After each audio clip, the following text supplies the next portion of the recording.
पर्खन सानो, हाम्रो पनि दिन आउनेछ।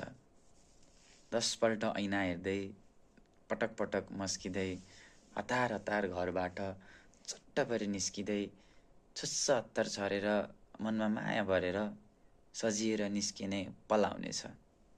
पर्खन सानो, हाम्रो पनि दिन आउनेछ। आएर बसी कुनाको क्याफेमा चट्ट मेन्यु अनि कफीको साथमा कुरी बस्दै हुनेछु म तिम्रो साथको, स्पर्शमा झस्किनेछु तिम्रो हातको। पर्खन सानो, हाम्रो पनि दिन आउनेछ। हेरेर ती नयनमा डुबी भित्र हराएर, माया प्रेमका नव सौगातहरू पलाएर, वरवर गर्दै नजिक नजिक सर्दै, रहरसँगै डरले गाला रातो पार्दै, भविष्य र वर्तमानका कुराहरू हुनेछन्। माया प्रेमका पालुवा कता कता फुल्नेछन्। पर्खन सानो, हाम्रो पनि दिन आउनेछ। डेट जान भनेर मुहारमा खुसी छाउनेछ। पर्खन सानो, हाम्रो पनि दिन आउनेछ।